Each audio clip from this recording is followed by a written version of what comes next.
Hello everyone and welcome back to the studio. If you don't know me, my name is Leah and I'm a collage artist. I know as well as anyone that juggling a 9 to 5 and an art business can be extremely difficult. I often talk to people about my life and what I do all the time, and people are like, how are you doing that all? That makes no sense. How are you being so efficient? How is your productivity so high? And to this, I have basically no answer until I really reflected on it. And after reflecting, this is what I'm bringing you today. This is the best ways for managing a full-time job and an art hobby. I think that a lot of these can be applied to any side hustle, any dream really. So I hope that they're applicable for you. We're going to start by talking about which jobs are great for doing side hustles in, the habits that I've built that I really think help me, my schedule and how I get everything done and what that looks like, how to manage burnout. This is inevitably going to happen as you're learning to set your boundaries both in your professional life and your personal life, and finally, how to build discipline around this. So I've got a lot of tips and tricks for you, and I hope that I can keep that spark alive for you in your side hustle.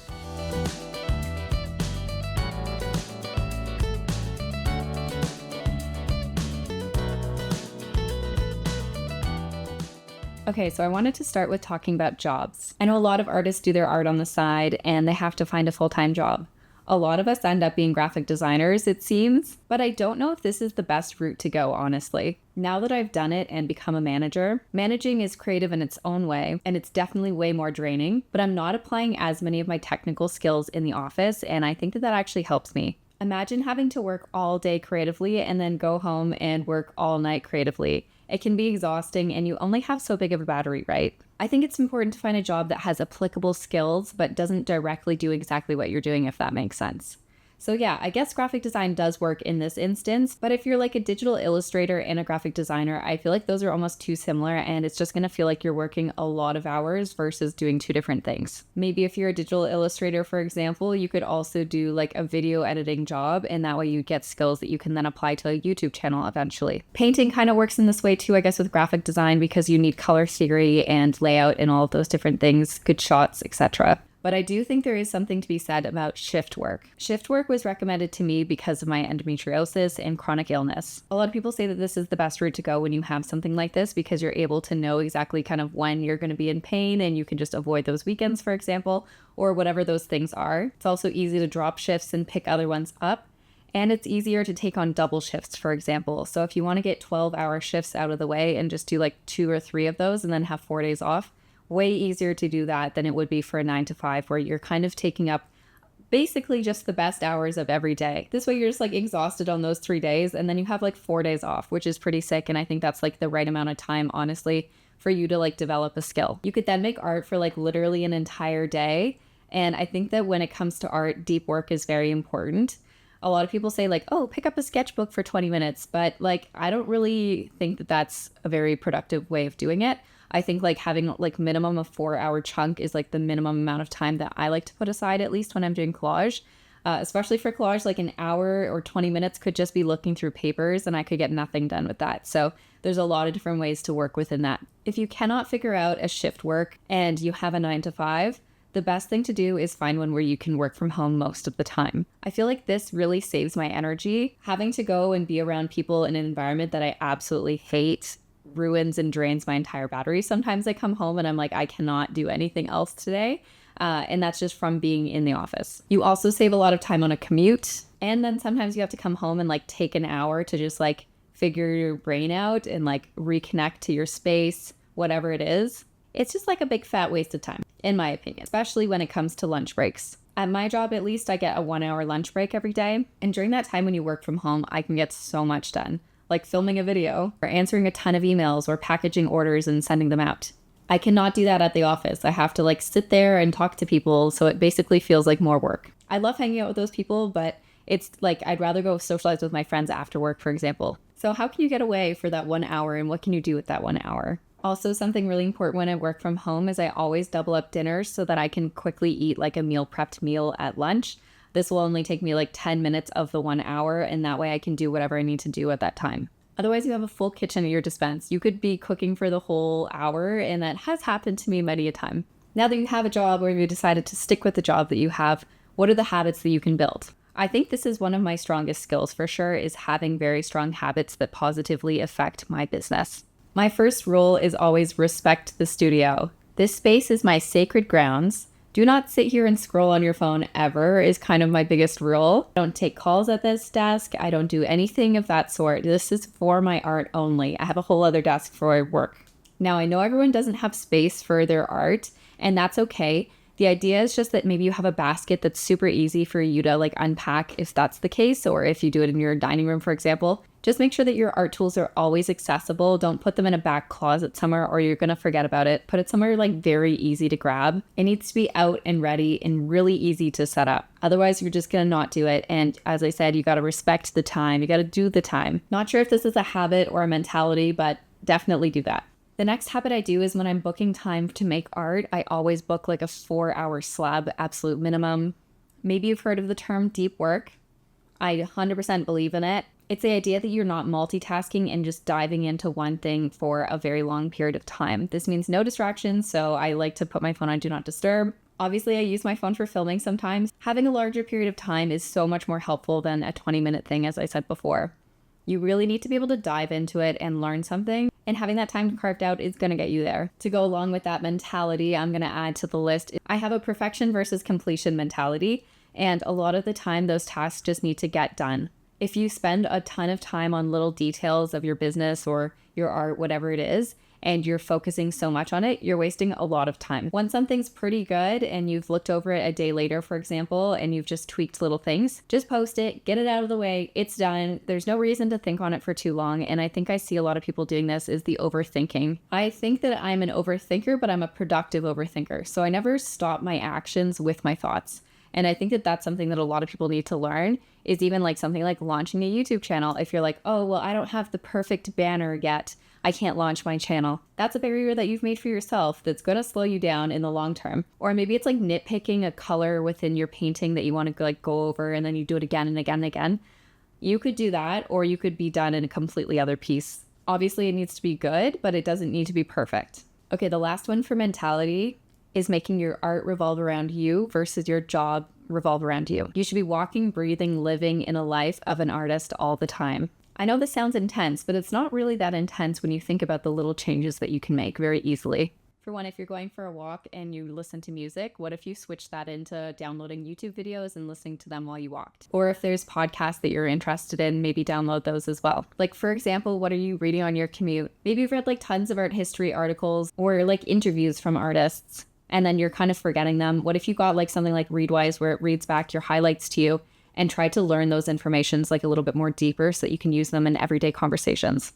That's like a way better use of your time than just like sitting on a streetcar, for example. No hate to that though. I love that. Some days you just need to relax, but there's definitely ways to like implement these things into your life more deeply. The beauty of our age is that we have so much technology. So if there's an issue like that one, for example, where you're trying to learn more information from articles you're reading, you can just download an app. Okay, now we're getting into my actual habits that I think that can be applied here. The first one is that I am an extreme list builder. Not everyone is, and I know that that can be a controversial thing to try and implement into everyone's life, but I do think that it will change your life. I am an extensive list keeper. I have all my goals for the entire year listed out in Asana. I use Notion for all of my note taking, and these notes have pipelines, for example, like all the videos that I want to make for my channel, for example. And then my day-to-day lists are always by hand. So I like to have either a sticky note with everything I need to do in that day, and I always write it like the night before, not the day of, so I don't miss anything. Or I have like a weekly calendar template that I use, and I'll kind of write out everything. If I have a really busy week and I have a lot to do, I make sure that I do that and everything will get done that way. There's also nothing more satisfying than like crossing off a list or checking off a list. It feels like once it's done and it's like gone, yeah, I've like altered the brain chemistry of my brain to when that happens. Like I just feel like really good. Next habit I have is no multitasking. I like to clump projects in my day-to-day. This means that if I know that I have a bunch of computer things to do, I clump them all together and I do them all at once while I'm sitting. I don't like go back and forth and do a whole bunch of other things. Some people like to work this way. I know if you have like severe ADHD that feels a little bit easier than sitting and like doing one large chunk, but it has been proven to be way less efficient. For me, if I'm doing things with my hands, I group those all together. That means that things like creating art and shipping orders, for example, always get tied together because I like to do them standing at my desk. But on my computer things like answering emails, making videos, those all go together as well. So you keep those all together. I always try to be as like efficient as possible in those things, and I like to think ahead about them. If I know I'm leaving the house at like 4, but I need to film a video, I always get ready like way before then, and then I'm able to film it before I leave. When I'm at home, I'm looking like a dead rat sometimes. I love to look gross. It's a trait of mine.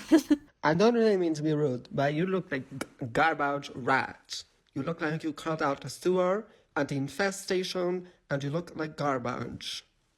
So I don't want to be like putting on makeup and like clothes every single day. Like if I want to work in my pajamas, I get to work in my pajamas. And honestly, I feel like way more productive when I do. My last habit that I think is very helpful, and it's a little bit newer, I've done it in like the last year, is no technology after 10 p.m. This means no TV, no laptops, anything like that, no phone. I'm only allowed to basically read and wind down and get ready for bed. This gives me time to like clean and make sure everything's ready for tomorrow. This also means that I fall asleep way easier than people that I think like scroll right before they go to sleep. Then your brain's trying to turn off and it takes like a lot more time. This is like an efficient way to get like more sleep than you usually would, I guess. That means too that I'm able to wake up earlier, which means I have more time before work to get things done. I also like to not take breaks, and I don't want this to sound like hustle culture, but my thing is that like if I get everything done, my reward is sitting on the couch and doing nothing. So the faster that I get it done, the more time I get.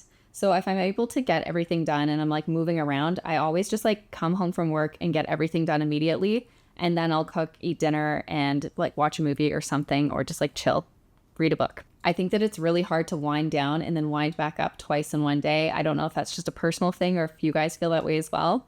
Let me know below, I guess. But for me, it's like I would rather just like go, and then have a much longer period of time where I can just like be by myself and chill. Okay, we're moving along. Schedule is honestly one of the most important things. I know this isn't going to work for everyone, and I know my privileges for sure. I don't have kids. I cannot imagine having kids and doing what I'm doing.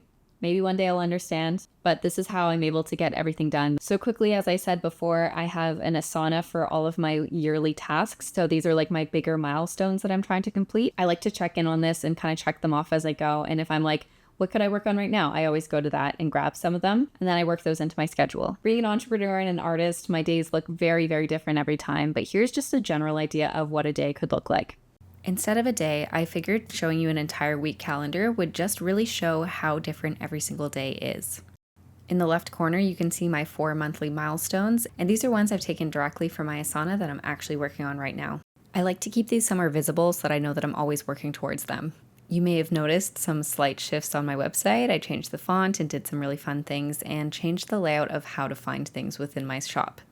I've been wanting to do that for so long, so I'm so glad I finally did it. After tons of comparison, I finally settled on doing MailChimp, and I will let you know how I'm liking it. I also prepared for the market I had last weekend, and then in the future, I'm going to be doing a hotel art residency, which is super fun, but it starts in July and we're in June, so I need to start prepping for that. Now, here's a day in the life. I'll say that my week really is broken into 3 chunks. Monday, Tuesday, Wednesday-ish are my really go hard and get things done time.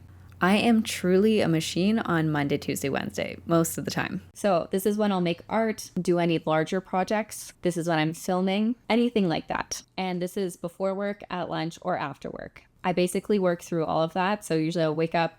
Maybe the first thing I do on a Monday morning is clean my studio if I wasn't able to do it on the weekend. Work is pretty flexible, so I can start at 8 and end at 4. So sometimes if I just want to get into it, I get it over with, and then I can film from 4 to 6. I think if you're able to get those flexibility of work hours, doing 8 to 4 is like way more productive. That way you could like eat at 4 and then you could work for 4 hours till 8 p.m. and then you still have quite a lot of time after work. My Wednesday, Thursday, Friday are when I get a lot of work done on the computer. And my Friday, Saturday, Sunday, I usually focus on one thing very deeply. Whether that's giving time to my family, my friends, or you guys, whichever one needs it, I take place in. So this means that a typical Monday could look something like this, or a Tuesday, or a Wednesday. I like to start my day at 8 a.m., that way I can end at 4 p.m. This means that during lunch, I could do email marketing campaign design, or script a video. It's usually something that I'll have to do with the activity that I'm doing after work. I also like to take the time to dive deep into what I need to do that week as well and make a list of all those things. Now we have Tuesday, where you can see again, I'll start early. I will do something like pack orders or prep for making art at night. This means cleaning the studio. Then I finish work at 4, and then that gives me from 4 to 8 to make art, which is a really good chunk of time. And now I've randomly put this one in here, but I often go to the office at least once a week. So I try to start again at 8:30 and get home before 4:30 if I can. And usually I'm often very tired after this. As I said before, it's not my forte to be out all day like that. So this means I'll be doing something like editing the video at night. I like to do something cozy where I can just kind of sit and relax. Then Wednesday is kind of like my half week break. A lot of the time I go out on this night for dinners, dates, whatever it is. Thursday looks pretty similar. This one I was also in the office, for example, and then I spent the whole night editing a YouTube video. Okay, we've made it to Friday, TGIF. On a day like today, I like to have a restful day, so sometimes I'll just like listen to podcasts and pack orders at lunch. Sometimes I run late in the week, so sometimes I have to edit my YouTube video at Friday night and even Saturday morning. The videos that go out at 11 a.m. usually means that I was editing the video before they went out. But if not, this is when I'll socialize, exercise, live my life to the fullest, do whatever I really need to do. As I said, I drop my videos Saturday. This is usually my day off. I usually don't even answer comments on this day, and I go do something completely unrelated to art. I like to socialize, see my family, friends, whatever it is. This is because I try to give myself a full day where I can just like relax and just do whatever I need to do. I used to not do this and I found I was definitely burning out. I definitely need like a full day off, so that's what I give myself for the Saturday. For this one, I put in that I was playing Mario Wonder. Great game if you like gaming. And then if I haven't had time that week to watch any of the YouTube videos that I've saved for the week, I'll go back and watch those. And then Sunday really is a work day for me. I like to use this as the time to use a lot of deep work time. I do like to let myself sleep in if I need to, eat, do whatever I need to really do, groceries, laundry, and then I get down to tackling big tasks that take a lot of time. It's really the one day where no one asks anything of me. If I'm organized, I'll film a video on this day, maybe I'll do web design, plan some art, anything that's going to take me at least like 8 hours, something like that where I have like a huge chunk of time and need to really think about it. This is when I do it. The weekends can look different too. As you guys know, I do collage workshops, and that is one Sunday every month. And I do all of the art shows. I have one this weekend, and that's a 3-day event. So I will not get a weekend this weekend, which means I'm filming this video before that even happens, which leads me to the next topic of managing burnout. If you've been with me for a while, you guys might remember last September, I had an entire month off work because of my burnout. It was horrible. I basically tried to quit my job and they were like, no, just take a month off. It'll fix everything. And it fixed nothing. But I did take the time during that to like really set my boundaries with my professional life and my personal life. Before, I was really trying to make Flanzella just my full-time job immediately as fast as possible, which sounds good in theory for sure. But in logistics and finances, like I still need to make a certain amount of money before I go full-time. There's things I need to buy, like a house, for example. And that's just not possible with the risk of starting a business and having to take a significant pay cut for sure, at least for the first little bit. I had the decision to quit or cut back. And a lot of people think that in business, you just push forward, you do as much as you can. But in this case, I actually had to take a back seat on Flanzella. Not that I feel like I'm taking a back seat, it's still my full life, but I'm taking on a little bit less.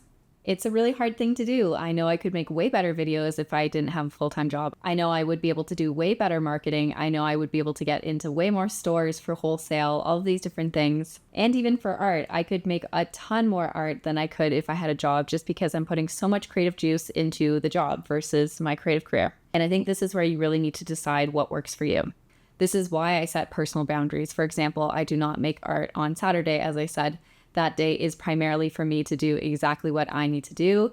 If that's sit on the couch and do nothing, if that's go out, if it's to do my chores, you need to make time for yourself. You exist as well. It's not just art and work. There is a big factor, and that's you. It's just like really diving deep on what you think you need at that time, even if it's like shopping or you need something specific for the house. Making the time to do that versus like suffering on the sidelines is very important. Priority is always you first. Like I said, I block 4-hour chunks for my art. Block 4-hour chunks for like you to just like have your own time. If you have kids, as I was talking about before, maybe it's like getting your partner to take them for 4 hours, booking some sort of activity that someone else's parents can take your kids, whatever it is. Like you need to make time for yourself, and that's super important for every person. A big part of this comes down to your productivity as well. And when you find yourself feeling the most productive, maybe you guys have heard of it, maybe you haven't, but there's something called a chronotype. For some, this is a life-changing thing. It's basically a quiz that will help you figure out what times you're most productive at, and there's different categories like bear or wolf. And a lot of people find that if they follow this chronotype, they're able to do way more things. For me, being a woman, firstly, that is not a person that has a 24-hour hormonal clock, and then someone who has chronic illness, I am not going to feel the same way every single day. Sometimes I wake up in the morning and I am ready to go. And other days, like today, for example, I woke up and I just felt so exhausted. But there are people that just wake up and feel the same way every day. The people that are night owls, for example, definitely not who I am. But if you work best at night, work at night. Get yourself a lighting kit if you're making YouTube videos. And most importantly, make sure that you're getting the sleep that you need to be as productive as you can be. Instead of being on a seriously strict schedule, I've coined the term intuitive working. I'm really not sure if this is something else that other people have talked about. Maybe I should do the research before I make this video and sound like I've taken someone else's idea. But to me, I wake up and every day I feel out my body. If I'm like, today is a computer day and it's a Tuesday, then today is a computer day. That's just how it's going to go. Or maybe some days I just like can't do anything. And those are the days where I watch my YouTube videos, I take my notes, I reread my highlights, I set goals for the future. I feel like people that are trying to build discipline and like have a strict schedule, it's very important to get in the rhythm of that, but it's okay to break it as well. Like you, again, don't want to burn out, and it's definitely very possible too when you're doing way too many things. Although I feel like this has been a little bit of like, you have to do this, you have to do this. It's not the case. Like whatever feels best for you, obviously, is what's going to work best for you. But if you're trying to push yourself, hopefully you can implement some of these ideas. And maybe your schedule looks completely different than what I'm talking about. Maybe you do the shift work and you're like, I work Saturdays, Sundays, Mondays, Tuesdays, and I do 12-hour shifts to get everything out of the way. And then I do my art, for example. How would you use those days? And personally, a lot of it would be like setting up time for relaxation. And yeah, let's hop back on to discipline. This is the last topic that I think will really help. I feel like a lot of the people that I tell my schedule to, they're just like, oh, well, you've always been like that. You've been very determined. That is absolutely not the case. Just so you guys know, I am horrible in school. Do I look like an A student? Because I was not getting A's. I was barely passing classes. And I feel like a lot of people say that about entrepreneurs. I have some weird authority complex issue where I just like could not listen to teachers, especially people I didn't respect. Pretty classic teenager stuff for sure. And even in university, I just kind of did as best I could. If I was really interested in a project, I would go really hard on it. And if I wasn't, it would just be like, whatever, give me a grade. You know, I didn't have someone teach me these disciplines. I didn't have someone teach me a schedule of how to work it, how to time manage. All of those were learned from experience. And honestly, they've been learned in the last couple of years. To be specific, probably the last 5 years of my life. So how do we get here? I feel like I've heard this somewhere else, but I'm going to say it here, is every decision you make every single day leads you to where you are in the future or where you are now. So let's say you have a plan for Friday, Saturday, Sunday, you're going to see your friends all weekend long. That is a decision that you've made. Or can you make the decision to carve out 4 hours one of those days to make art, to pull out the supplies? Maybe you do that beforehand to make it easier. I think it's very similar to the gym, how people are like, oh, well, then I have to get my clothes out. I have to put them on. I have to go somewhere, all those different things. Make making art have the least amount of friction possible.